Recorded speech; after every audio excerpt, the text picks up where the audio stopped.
Okay, today we're going to talk about programming the Hurco, WinMax 5-axis or multi-sided programming. We're going to use something called Universal Rotary. Well, Universal Rotary is a programming convention designed to work on any 4 or 5-axis Hurco machine. What that means is I'm going to program a tool moving around a part and features on multiple sides of the part. The machine is going to use whatever axis it has available to it then to rotate the part into position to be able to cut that particular feature.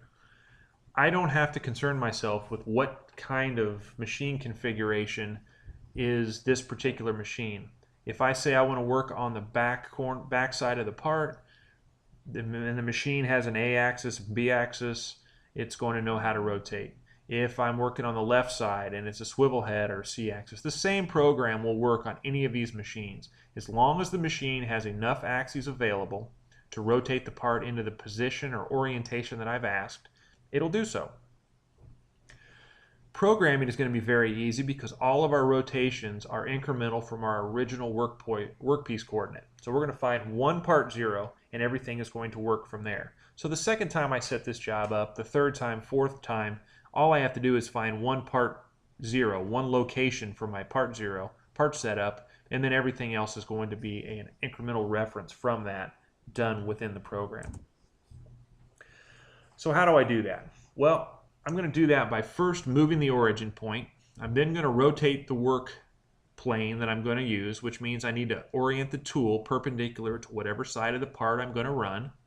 And then I'm going to simply program that particular 3-axis feature. Because remember, conversationally, we're programming what we call 3+2 or 5-sided work. We're going to orient the part, lock it in position, and then just do 3-axis or 2.5D work at that particular location. So let's say in the examples we got coming up here, we have a 6-inch by 6-inch by 6-inch cube. Now, I have 2 points located on this slide. The original workpiece 0, or what I've done as my part setup, is going to be the center of the top surface. I want to do some work on the right side of the part. First of all, programming from the original workpiece 0 point for features located on the right side probably doesn't make any sense in most cases. So the first thing I want to do is I want to move that. Well, what I'm going to do is I'm going to insert a transform plane block. You see a screenshot of it here. And I'm going to use the first 3 fields on the left side for the origin point. And that's basically, I'm going to move the origin point from the original location to the new location. Well, how do I do that? Well, I put a 3-inch positive in X.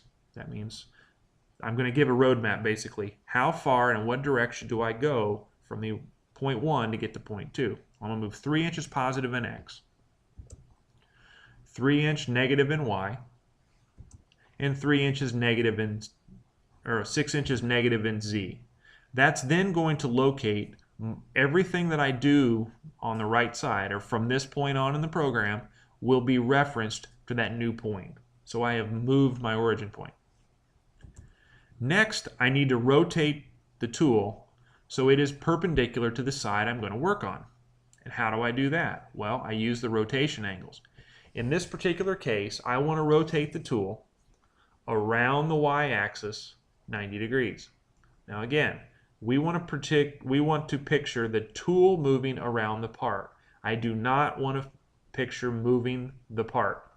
If I think about how the how the part is going to rotate or how the machine is going to rotate to get this part into position, I'm going to confuse myself.